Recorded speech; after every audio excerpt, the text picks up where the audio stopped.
சரி, ஒரு விஷயம். யாரை கூப்பிட்டாலும் எல்லாரும் எனக்கு அது எனக்கு இது நான் வரமாட்டேன், அதுக்காக வரமாட்டேன், இதனால வரமாட்டேன்னு ஏதோ ஒரு சாக்கு சொல்லின்னு இருக்கிறாங்க. நீங்களாவது வருவீங்களான்னு தெரியல.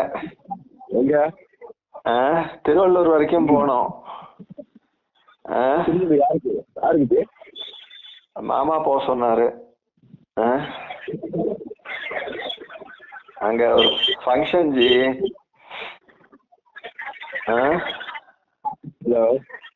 ஒரு ஃபங்க்ஷனு. ஒரு ஃபங்க்ஷனா? கம்மநாயுடு ஃபங்க்ஷன். ஃபங்க்ஷனா? ஆமாமா. என்ன ஃபங்க்ஷனு? கம்மவார் நாயுடு சாதி அமைப்பு ஃபங்க்ஷனு. கம்யூனிட்டி போறீங்களா? கம்யூனிட்டி ஃபங்க்ஷன் போறீங்களா? தமிழ் இசை ஃபங்க்ஷனா? Community function போறீங்களான்னு. கம்யூனிட்டிக்காக போகல, நான் விமர்சனம் பண்றதுக்காக போறேன். கூட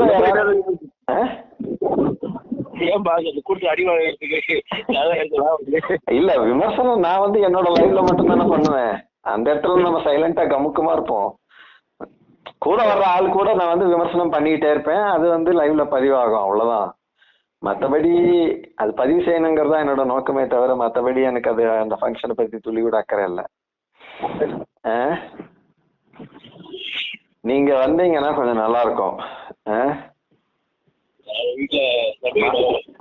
மாமாவும் கொஞ்சம் இம்ப்ரெஸ் ஆவாரு. ஓகே, வெங்கடேஷ் வந்து நாம ஒரு இடத்துக்கு போக சொன்னா மரியாதையா போயிருக்காப்ல. கட்சிக்கு புரியல, கட்சிக்கு யூஸ் ஆகுதா இல்லையோ? உங்களுக்கு கடனாவது கொடுக்கும் போது அவர் யோசிப்பாருல்ல, ஆமா அந்த பையன் நம்ம சொன்னதை செஞ்சான் அப்படின்ட்டு. ஏற்கனவே உங்களுக்கு அவர் காசு கொடுக்காததுக்கு என்ன காரணம் தெரியல உங்களுக்கு? அவர் ஆசைப்பட்டு அவர் கூப்பிடும் போதெல்லாம் நீங்க போக விருப்பப்படல. அவர் கொடுத்ததே போதும், நான் வாங்கினதும் போதும். இல்ல அவர் கொடுப்பாரு, ஆனா உங்களுக்கு தெரிய மாட்டேங்குது. அவரு ஊர்ல இருக்காங்கல்ல, அவரை ஏமாத்துறாங்கன்னு தெரியுது அவருக்கும். இருந்தும் கூட இப்ப இது வரைக்கும் கிட்டத்தட்ட 15 லட்ச ரூபாய் 20 லட்ச ரூபாய் கொடுத்துருக்காரு. 1 ரூபாய் 2 ரூபாய் கிடையாது. ஆமாஜி. இப்ப யாரு தெரியுமா? இப்ப நம்ம திருமலைக்குள்ள வாங்கின்னு இருக்காரு அவர்கிட்ட. இப்ப போயிட்டு வாங்கடா, அப்ப வாங்கிட்டு போறாங்க. இப்ப வாங்கிக்க மாட்டாரு. இப்ப வாங்கிக்கிட்டு இருக்காரு ஜி. டெய்லி போயிட்டு அங்க போயிட்டு கேசவண்ணா இருக்காருல்ல, இங்க தான் ப்ரெஸ்ல. நீங்க அங்க வந்தீங்க தானே? ப்ரெஸ் தெரியல உங்களுக்கு? சரி, அங்க போய் உக்காந்துக்கிறது இவரு. அண்ணா நான் அது செய்யறேண்ணா இது செய்யறேண்ணா சும்மா அந்த மீட்டிங்ஸ்க்கு எல்லாம் போறது. ஆனா இன்னைக்கு ஆக்சுவலா எங்க மாமா வந்திருப்பாரு. ஏன்னா அவங்க அண்ணனுக்கு வந்து அது கரெக்ட் கவர் பண்ணணுங்கிறதுக்காக. அவர் தான் என்ன தூண்டி விட்டது. எனக்கு சொன்னது, எனக்கு இன்ஃபர்மேஷன் சொன்னதே அவர் தான். தெரியல. ஆமா. ஆனா கஷ்டம் என்னன்னா இன்னைக்கு அவருக்கு வீடியோ ஷூட்டு ஊர்ல. முன்னாடியே செட் பண்ணிட்ட வீடியோ ஷூட்டு. அதனால அவரால் போக முடியல.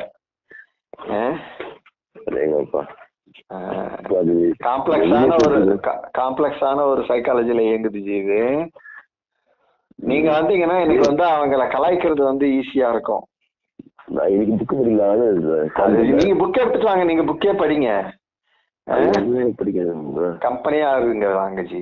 சரி இருங்க, நான் வீட்டுல பொசிஷன் பார்த்துட்டு சொல்றேன். எஸ்கேப் ஆயிடாதீங்க தயவு செஞ்சு. இந்த உடம்பு தொண்டை இன்ஃபெக்ஷன் ஆயிடுச்சு. பரவாயில்ல, நான் தொண்டை இன்ஃபெக்ஷனுக்கு தான் நான் சொல்யூஷன் சொல்றேன். நீங்க அதை ஃபாலோ பண்ண மாட்டீங்க, அது உங்களோட தப்பு. சொல்லுங்க, சொல்லுங்க. நான் சளிதான் தொண்டை தொண்டை கட்டுறதுக்கு கால காரணம். ஆவி பிடிச்சிருக்கு, ட்ரை ஆயிட்டு இருக்கோம். ஆமா. இது ட்ரையா? ஆமா, மியூக்கோசா ட்ரை ஆயிடுச்சுன்னா தான் அந்த வலி உண்டாகும். ஆவி வந்து அதுல இருக்கிற நீராவி பிடிக்கிறோம் இல்லையா, அப்ப என்ன ஆகும்னா தொண்டை ட்ரை ஆகும். மியூக்கோசா மேல இருக்கிற ஈரம் எல்லாம் காஞ்சிரும்ல, வெப்பம் தானே, வெப்பம் பட அந்த ஈரம் காயறதுனால அது வீரல் விடும். அதுதான் வலிக்கு காரணம். மைக்ரோ ஃப்ராக்சர்ஸ் சொல்லுவாங்க, அல்லது மைக்ரோ என்னமோ சொல்லுவாங்களே ஜி, மைக்ரோ கிரெவிசஸ், மைக்ரோ கிராக் விடும். Micro cracks.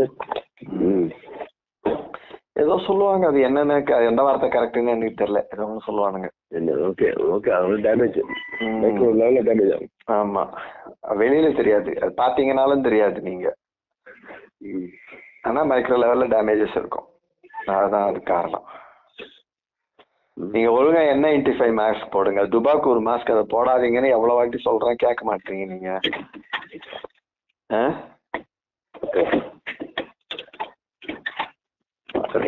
சொன்ன மாதிரி ஆவி பிடிச்ச, அது ஆவி பிடிச்ச உடனே இது மாதிரி ஆயிடுச்சு.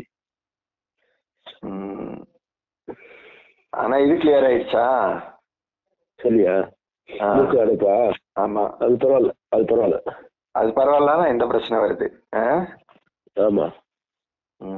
சரி, பத்திரமா பாத்துங்க. ஸோ கால் பண்றேன், தயவு செஞ்சு வீட்டுக்கு போய் தூங்கணுமா? தூங்கிட்டீங்களா இல்ல தூங்கணுமா இன்னும்? எவ்வளவு நேரம் தூங்குவீங்க? தெரியல, புக் பண்ணிடுவேன், அது தூங்குல.